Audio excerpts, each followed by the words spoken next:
In the summer of 1873, under a sky heavy with storm clouds, the sleepy plains of Thunder Pass bore witness to something extraordinary. Something unexplainable. At a time when the frontier was filled with rugged ranchers, herds of cattle, and the occasional confrontation with nature's wrath, most folks thought they'd seen it all. But on one particular July evening, when lightning split the horizon and thunder boomed like cannon fire, the people of Thunder Pass came face to face with a spectacle that defied everything they knew about the world. It began during the late afternoon. Storm clouds had boiled up from the horizon, dark and ominous, casting the plains in an eerie, yellowish hue. Rancher Eliza Harling, while gathering cattle with her sons, noticed the storm moving fast, too fast. The wind seemed alive, wailing and twisting unpredictably. And then came the lightning. Not the brief flashes ranchers were accustomed to, but sustained, crackling arcs that danced across the sky longer than seemed natural. And that's when it happened. Witnesses claimed the air itself seemed to shift, charged with an electric energy that made the hairs on their arms stand tall. Then, illuminating the heavens in an explosive burst of light, it appeared, a massive serpent writhing in the storm, its long, sinuous body made entirely of jagged lightning.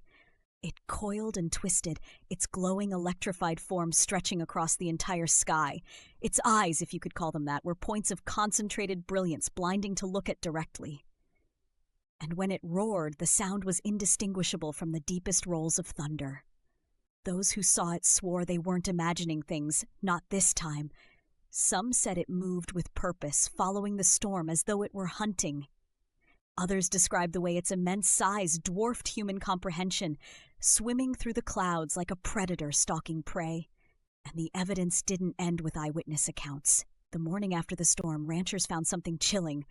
Long scorch marks seared into the plains, trailing for miles. Trees were split down the middle, their trunks smoldering as if scorched in battle. And there was more.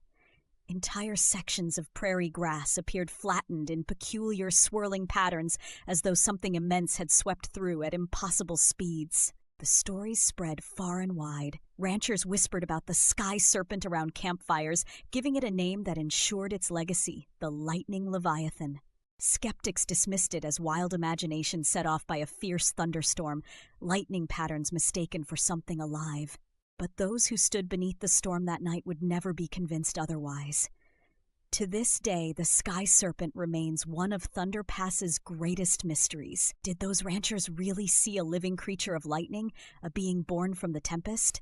Or was it just a phenomenon of nature too grand for the human mind to comprehend? Whatever the truth is, whenever the storm clouds gather over Thunder Pass and the skies crackle with electric fire, the legend of the sky serpent still sends chills down spines.